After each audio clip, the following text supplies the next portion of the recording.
पूछेंगे। सबसे पहले मलिक अहमद साहब, जो शहजाद अकबर साहब ने कुछ ही देर पहले ट्वीट की है, adviser on accountability and interior, उन्होंने ये कहा है कि ये जो इन्वेस्टिगेशन है नेशनल क्राइम्स एजेंसी की, ये नैब ने या एसेट रिकवरी यूनिट ने इनिशिएट की नहीं थी। उन्होंने कहा था कि एक सस्पिशियस ट्रांजैक्शन हुआ था बैंक के हवाले से और एनसीए ने फिर उसका जो नेशनल क्राइम्स एजेंसी है बरतानिया की, उन्होंने उसका नोटिस लिया जिसके नतीजे में ये इंक्वायरी की गई।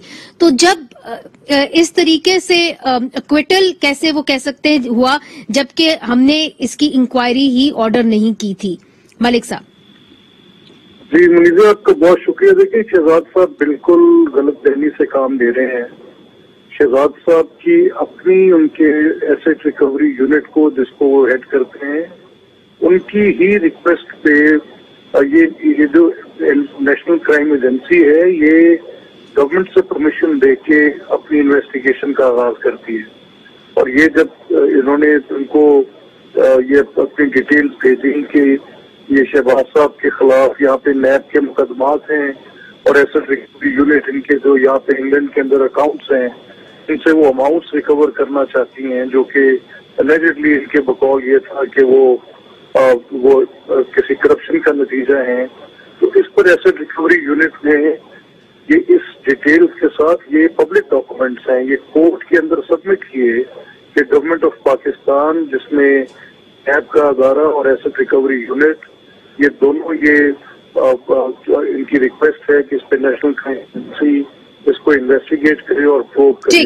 तो इनकी इनिशिएशन, इनकी रिक्वेस्ट पे गवर्नमेंट ऑफ यूके ने इसको परमिट किया इंक्वायरी को, और वो तकरीबन 2 साल वो इंक्वायरी होती रही। उस इंक्वायरी के जो TORs थे वो भी कोर्ट ने डिटरमिन किए। उसमें ये देखा गया कि ये कोई प्रोसीड ऑफ क्राइम है, ये इन्वेस्टिगेट होगा, ये कोई मनी लॉन्ड्रिंग है, ये इन्वेस्टिगेट होगा कि ये पैसे किसी करप्ट प्रैक्टिसेस के नतीजे में हैं और डबल क्रिमिनलिटी का चार्ज। ठीक है, मगर आपका कथा कलामी माफ, आपका पॉइंट ऑफ व्यू इस वक्त ये है कि ये गवर्नमेंट ऑफ पाकिस्तान ने ही इनिशिएट किया था और एसेट रिकवरी यूनिट ने और नैब ने मिलके इस तहकीकात को बरतानिया के अंदर इनिशिएट किया था। ये देखिए, जो नैब की जुरिस्डिक्शन है वो तो बरतानिया में नहीं है। बरतानिया में वहाँ ये नैब ने और एसेट रिकवरी यूनिट ने नेशनल क्राइम एजेंसी से ये उनको ये इंफॉर्मेशन दी कि ये डबल क्रिमिनलिटी है, यानी हमारे मुल्क में ये यानी रिक्वेस्ट नैब से और एसेट रिकवरी यूनिट से आई थी।